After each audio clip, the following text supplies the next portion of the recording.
The night was supposed to be ordinary, a wealthy CEO driving down an empty Texas road, his mind haunted only by memories of what he had lost.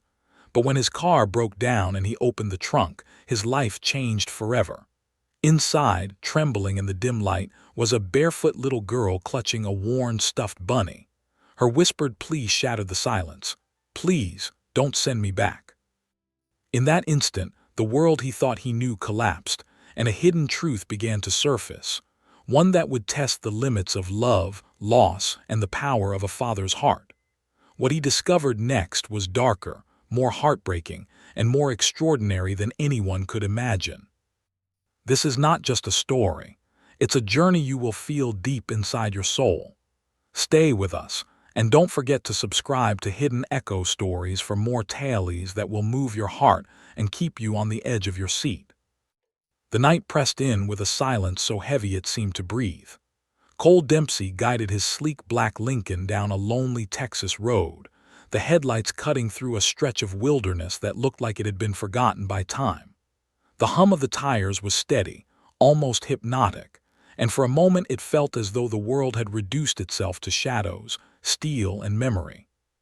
He had built an empire out of code and circuitry, commanding a company that shaped the future of technology, but in his heart he was a man tethered to the past. He clung to classical music, vintage cars, and solitude as if they were fragile shields against the ache that never left him. His late wife's laughter still echoed in empty rooms. His daughter's baby pictures remained locked in a safe he had not dared to open in years. For the world, Cole Dempsey was a billionaire CEO, a visionary leader. For himself, he was a grieving man hiding in the corridors of his own success. The night's air was humid, carrying the faint scent of wild grass and rusted fences. He told himself he preferred these roads to the glamorous city streets, but tonight the silence pressed down like a weight. The dashboard suddenly flickered red. The car coughed, sputtered, and then fell still on the side of the road. Cole swore softly under his breath, stepping out into the warm night, the quiet broken only by the buzz of cicadas. He opened the hood, already suspecting what he would find. The alternator had failed. The serpentine belt sagged loose. For a man who had the resources to solve any problem with a phone call, there was something humbling about standing in the dark, alone, with no control at all. And then he heard it. At first he thought it was the wind tugging at an old sign, but the sound came again, muffled and desperate like a hand striking against metal. His heart thudded hard. He moved slowly, every nerve on edge, circling the car. The noise grew clearer. It was not the wind, it was a cry. He froze beside the trunk, listening. A faint banging, then a small voice trembling with panic. "Please let me out. I will be good, please." Cole's blood ran cold. For a moment he thought he was losing his mind. But the plea was real, so raw it cut through him. With shaking hands, he slid the key into the lock. The trunk resisted, then lifted with a groan. The weak yellow light spilled into the night, revealing a sight that struck him like a blow. A girl, no more than 8 years old, barefoot and filthy, curled tightly into herself. She clutched a stuffed bunny so worn its ear barely hung on. Her knees were scraped, her face streaked with dirt, her wide eyes filled with a terror so deep it seemed carved into her soul. She pressed herself against the far edge of the trunk as if expecting harm.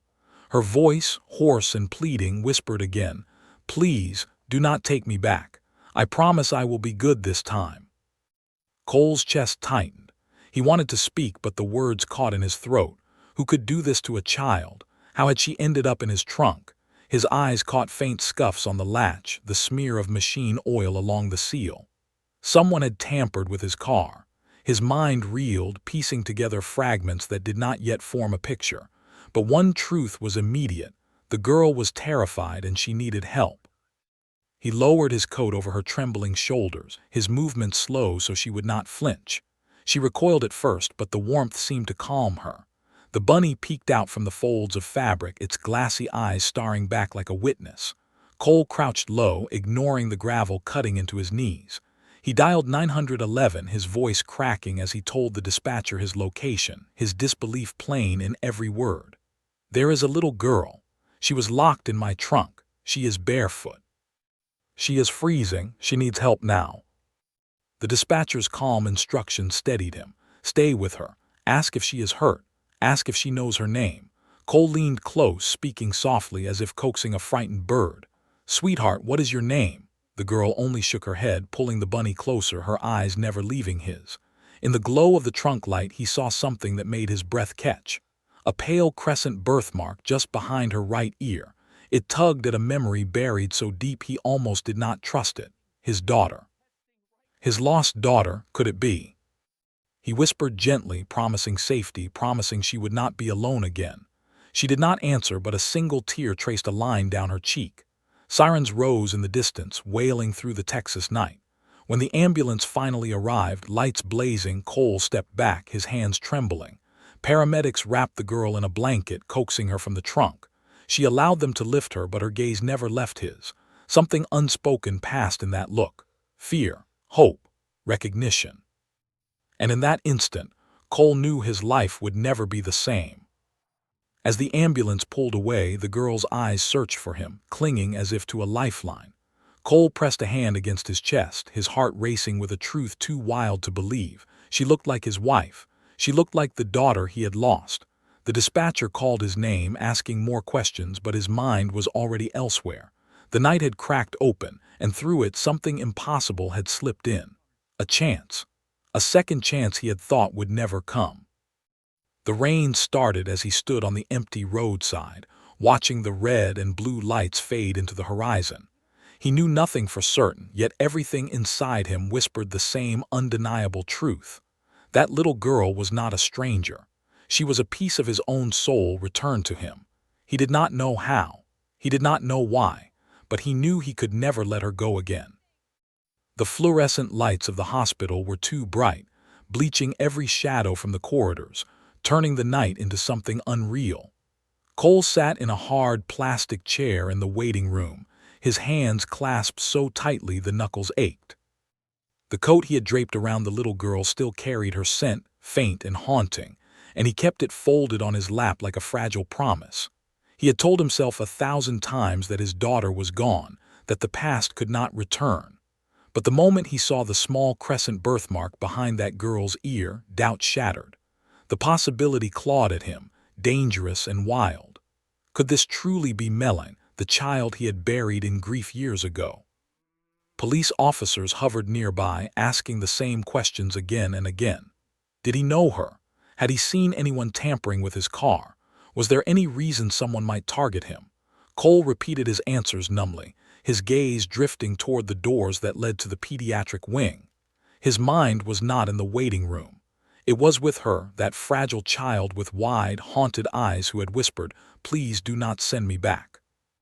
At last a nurse appeared, clipboard in hand, her expression calm but cautious.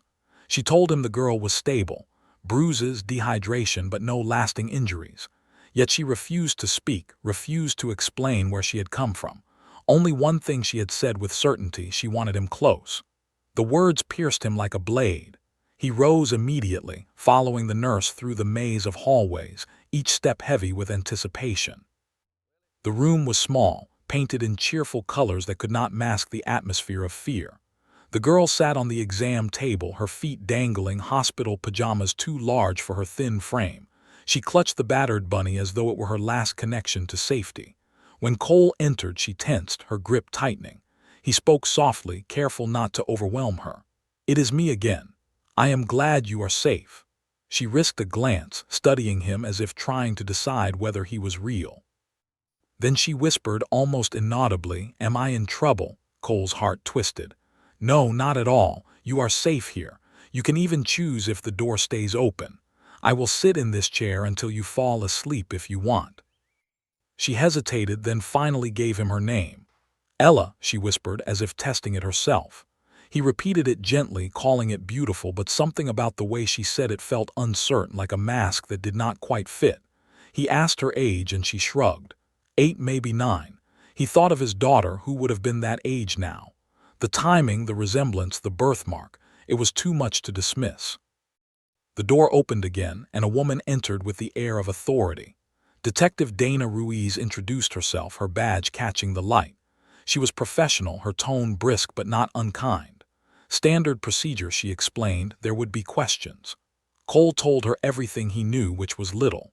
He had no idea how the girl had ended up in his trunk.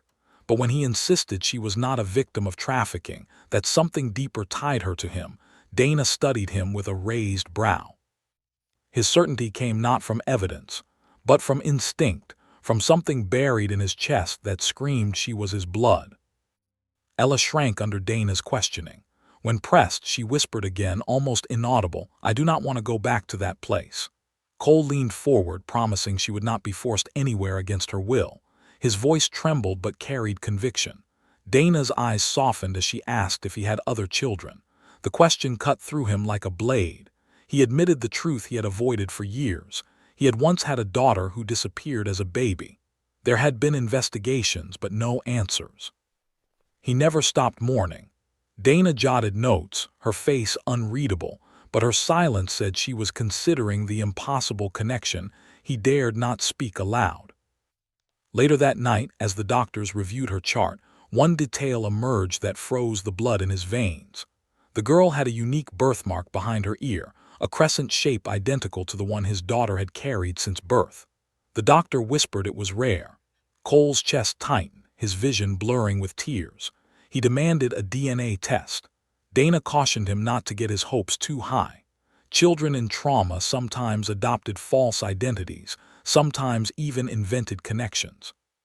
But the seed had already taken root. Cole's heart told him what logic dared not confirm. This child was his. He stayed by her bedside as hours passed. Nurses checked her vitals, adjusted the IV, but she only seemed calm when he remained near. When she stirred awake, her small voice broke him. "Are you the man from my picture?" she asked. Cole's breath hitched. She fumbled in her gown pocket, pulling out a water-stained photograph nearly ruined by time, but Cole knew it instantly. Himself, younger, holding a baby wrapped in a yellow blanket, his wife's handwriting marking it. Melon's first day home. His knees weakened. "Where did you get this?" he whispered. She only shrugged, clutching it to her chest. "She told me to keep it safe." Who was she? His wife, a memory, a ghost passed through generations. It did not matter. The truth was undeniable. The following morning, unable to bear uncertainty, Cole drove across town to visit Laura Wheeler, his late wife's younger sister. Her house was filled with relics of the past, photographs, old toys, echoes of a childhood that should have been. When he told her about the girl, about the birthmark, about the photograph, Laura's eyes widened in disbelief. Yet she confessed suspicions she had buried for years. She believed Evelyn Dempsey, Cole's powerful mother, had orchestrated Melanie's disappearance. Evelyn had despised Cole's wife, calling her unworthy of the Dempsey legacy. She had the influence to bury any investigation, to control the narrative. Laura's voice trembled as she admitted she had always feared Evelyn's hand in the tragedy but lacked proof. The revelation hit Cole like a storm. His own mother, the woman who had raised him with cold precision, may have stolen his child to erase the part of his life she disapproved of. Rage mixed with guilt. He had not fought hard enough, had not questioned deeply enough. But now, faced with this fragile girl, he swore he would not fail again. Back at the hospital, Ella handed him a drawing. Crude lines formed the image of a house with bars on the windows, a faceless man looming in the doorway, an old woman serving food on a tray. In the corner, a small girl with a bunny huddled in fear. Cole's breath caught. "Is this where you lived?" he asked. She nodded. He turned the page, finding a sketch of a ranch, windmills, and cattle drawn with a child's shaky hand. His blood chilled. He knew the place. A Dempsey property, hidden in shell companies, long forgotten in public records but alive in secret. That night, Cole dug through documents and blueprints, tracing layers of ownership. Renovations, security systems, medical logs, all signed off by Evelyn Dempsey. Every piece pointed to the same horrifying truth. His mother had not only stolen Melanie, she had imprisoned her for years, erasing her existence to protect her empire. Cole stared at the evidence with shaking hands. The locket his wife had once given to Melanie lay heavy in his palm, the inscription shining in the lamplight. "For Melanie, with all my love." His tears fell silently, and with them a vow formed like iron.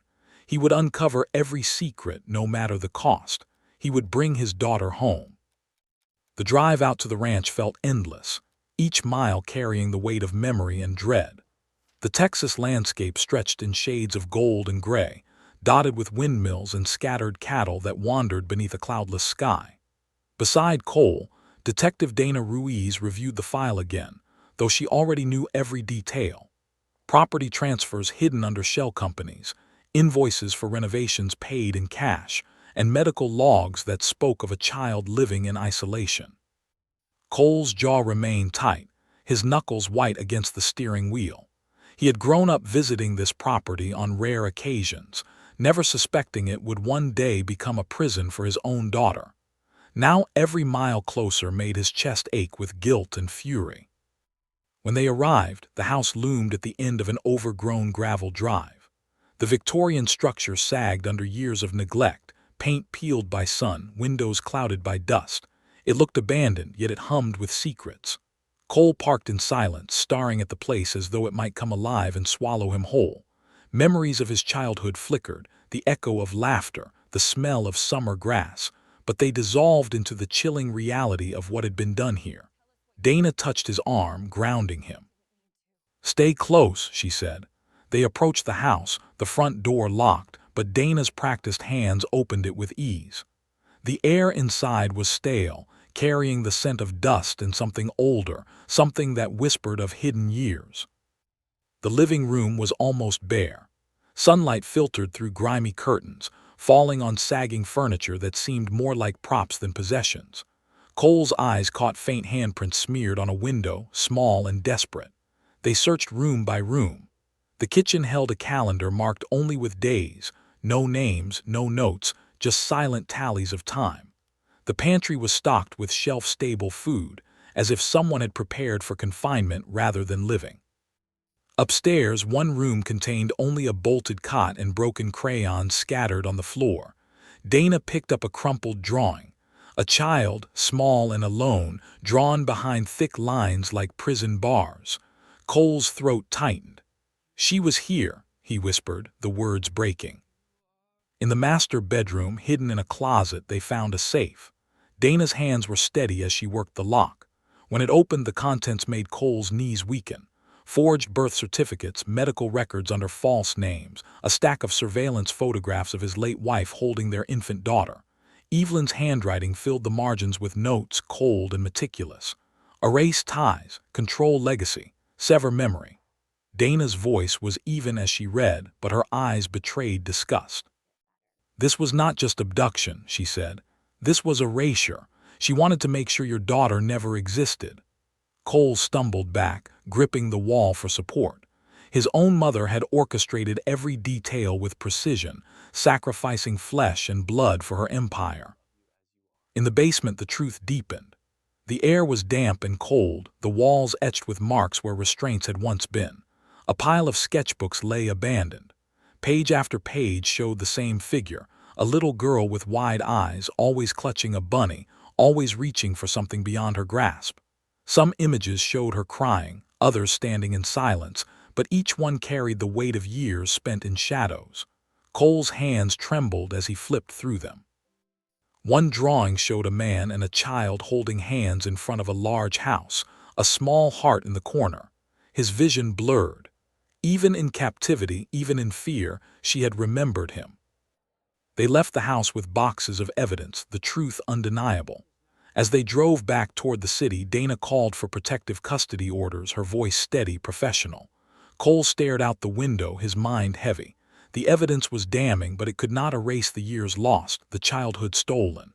All he could do now was fight for what remained. "If anyone tries to take her again," he murmured, "they will fail. I will not lose her twice." Dana glanced at him, recognizing the steel in his tone.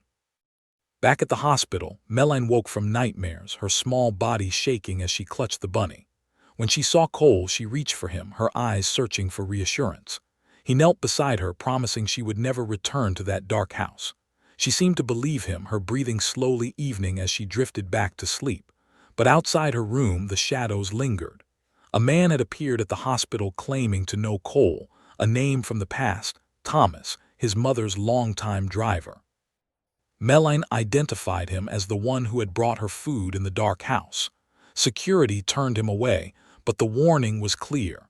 The conspiracy was not entirely buried. The following days blurred into tension and sleepless nights. Security was tightened, police cruisers stationed outside the hospital, cameras installed at Cole's home. Still, the unease never left. Maya Jenkins, Cole's attorney, stepped in with resolve, guiding him through the legal maze. In court, the battle raged. The opposing counsel argued that Cole was nothing more than a stranger to the girl, that ripping her from the only world she remembered would harm her more. Expert witnesses testified, pointing to gaps in their bond. Cole sat silent, every word like a blade, until the moment came when Meline herself was asked what she wanted. She clutched her bunny, hesitated, then ran across the room into his arms. "You are my daddy," she sobbed. The courtroom stilled. The judge, her voice softer now, granted Cole emergency custody, pending further review. It was not final, but it was a victory that let him breathe again. The nights that followed were uneasy. Notes left in his house, windows tampered with, the sense of being watched. But Cole remained vigilant. He sat by Meline's bed, holding her hand, whispering promises he intended to keep. Each day she grew stronger, her laughter breaking through the silence that had once defined her. Therapy sessions helped her untangle memories, piece by piece reclaiming her identity. And finally, after months of hearings and reports, the court ruled in their favor. Meline Dempsey's name was restored, her guardianship secured. She was officially home.